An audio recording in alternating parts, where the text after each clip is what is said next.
Today brings two short stories. The first story comes from a 69-year-old man who lived alone. One night he had a sudden illness and came to heaven. Let's start our first story for today. My wife died 5 years ago and my son is working in another city. I have been living alone for 5 years. For an old man of my age, I am not interested in anything. I rarely go out and I like to lie in bed and watch TV. One night, I woke up in my sleep. My body started convulsing and I was in great pain. After a while, the pain disappeared and I knew that I was dead. I was floating in the air. I lowered my head and saw my body. I wasn't shocked by the sight at all. I just looked at it calmly and I knew that my end had come, without joy or fear. A beautiful, idyllic landscape appeared before me. I was surrounded by intense love. Suddenly, I recalled something. Wasn't this the place where I was born? My God! I was finally home. I am now my true self. I feel very good now, not just mentally. My eyesight is back to its best and for the first time I can see so clearly without my glasses. I saw a room in the air, and its walls were golden. In the room, I heard voices talking, a voice that felt familiar to me. They all seemed to be having a good time, joking with each other. I forget their conversation, but I recognized one of them as my long-dead uncle. When I was a kid, no one had more humor than he did. Wherever he was, it was full of joy. He brought a lot of joy to my childhood. To my left, I see a beautiful meadow. The grass was clean, without a single weed, as if someone had specially mowed it. The meadow was covered with flowers of all colors, some of which I had never seen before, let alone know how to describe the color. There were also some trees that I didn't know were full of fruit. A group of children were playing under the trees, and I could see that they were very happy. There were many mountains in the distance. I could see a group of people waving at me and I could feel their friendliness. They welcomed me with open arms. I knew that I was finally home. That this was all my family, back where I belonged. At home, everyone loved each other and there was joy in the air. There were parts of my experience that I had forgotten. Later, I was sent to a place where I had a long conversation with a man in a robe. I have forgotten the content of our conversation. When I woke up again, I was back in my own body and I kept coughing. I was thinking that it would be a happy thing to die like that. It was very natural, without any pain, just like sleeping. I had a whole new perspective on death. I had no fear of it because I knew what was waiting for me and what was waiting for all of us. The only thing that confused me was, why didn't I choose to stay there? The second story comes from a man. When he was very young, he came to heaven, where he met his grandfather, who had died of cancer, and a mysterious man. Let's get started. This experience happened when I was 13 years old. It was more popular to have long hair, and my mother was not able to accept this fashion because she did not like boys with long hair. My mother told my father that he had to take me to get a haircut. My father obliged her because he didn't want to listen to her nagging.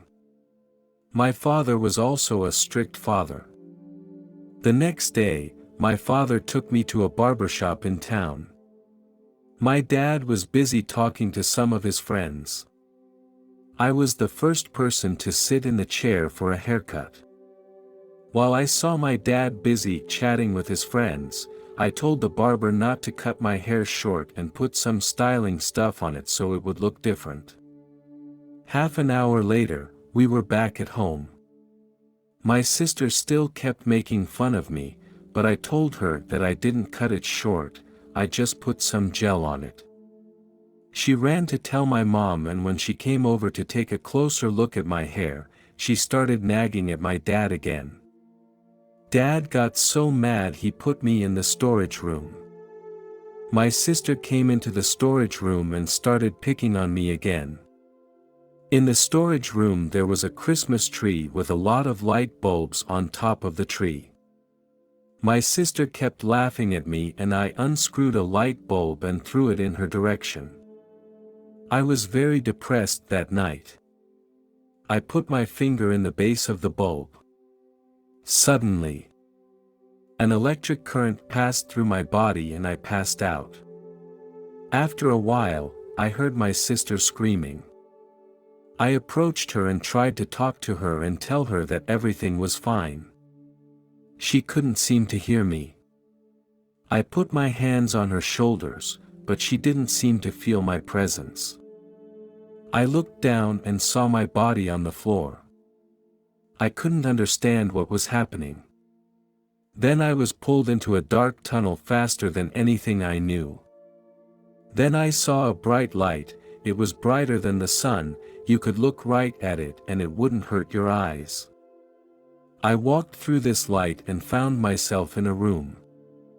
The walls were made of materials I didn't recognize. There was a stand in the middle of the room with a very thick book on it, and an old man was reading it. He looked at me and didn't say anything. I didn't really care who he was. I was fascinated by the scene behind him. It was a beautiful garden. I saw many people passing over a bridge. After they passed this bridge, they floated straight away. This bridge was built of stone. I saw my grandfather in the crowd, who died last year from cancer. I was so happy to see him that I called out to him. But they didn't seem to hear me. He just smiled at me, looking so calm and loving. It was so beautiful. It was the brightest, purest white I had ever seen. The white light surrounded them all. It looked so bright. There was a huge building behind the bridge, made of white stone. Now that I think back, maybe this was heaven. Suddenly, a man appeared in front of me. He held out his hand and said he wanted to show me something. He spoke a strange language, but I could still understand what he meant. I saw a lot of people around me, and they were singing in different ways, and it felt like everyone was happy. This man told me that I would go back and forget what I was seeing now. We walked into a light. I can't recall now what was behind that light. After we left that light, the man took me to a place and told me that I had to go back and that my time to stay there was not up. I pleaded with him that I wanted to stay there and that I didn't want to go back to Earth. He hugged me and told me not to worry, that he and I would meet again. Suddenly, I found myself back in the storage room with the man. I saw my mom was holding me and my family was gathered around her. I heard my mother screaming and blaming my father the whole time. The man told me, "Now you have to go back." Again, I refused to go back. I wanted to stay with him. He hugged me again and kissed me. And once again, "Don't worry, you and I will see each other again." I went back into my body. The funny thing was that when I returned to my body, I had a smile on my face because such an experience made me happy. The moment I opened my eyes, I heard my sister say, "Look, he's playing a joke on us." He was laughing. In the end, I was punished again. Later, I told my wife about it and she chose to believe me. I hope my story can help those who are lost, and God be with you.